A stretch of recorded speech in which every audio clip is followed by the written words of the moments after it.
வணக்கம் அன்பான சொந்தங்களே, நறுக்கென்று 4 வார்த்தை உங்களுடன் நகுலா சிவநாதன்.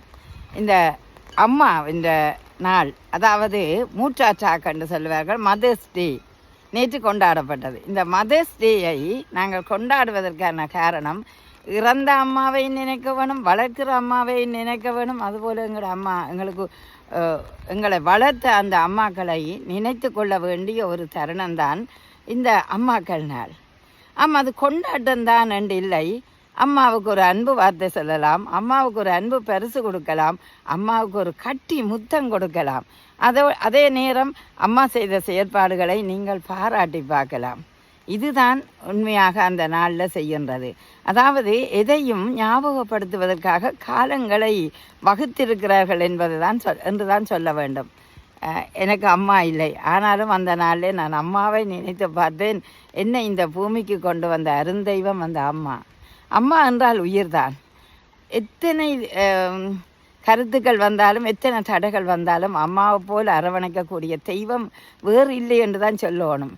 ஏனென்றால் அன்பான வார்த்தை மட்டும் இல்லை, அவள் எங்களுக்கு தந்த பலம், அதாவது எங்களுக்கு தந்த சக்தி, எங்களுக்கு தந்த ஊக்கம் அத்தனையும் எங்களுக்கு செயல் வடிவமாய் அறுவடை கண்ட நாங்கள்.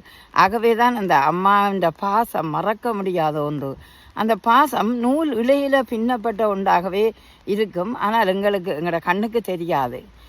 தொப்புள் கொடி உறவாக அதாவது அம்மாண்ட வயிற்றிலேருந்து நாங்கள் ஒரு தொப்புள் கொடி மூலம் இணைக்கப்பட்ட நாங்கள்.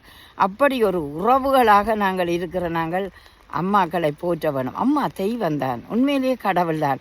எந்த செயற்பாட்டை செய்யும் போதும், அது நல்ல செயற்பாடுகள் செய்யும்போது அம்மாவை வணங்கி செல்லுங்கள், நிச்சயம் அது வெற்றி பெறக்கூடிய வாய்ப்பு இருக்கும்.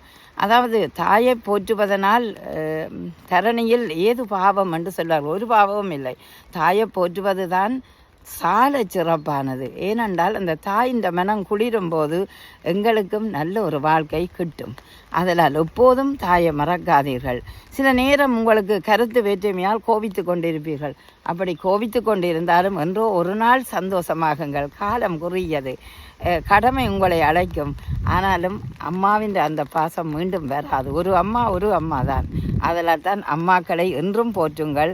அது அகிலத்தில் சிறந்த ஒரு தாயாக, ஒரு இறை சக்தியாக உங்களுக்கு எப்போதுமே ஆசீர்வதித்து கொண்டிருப்பார்.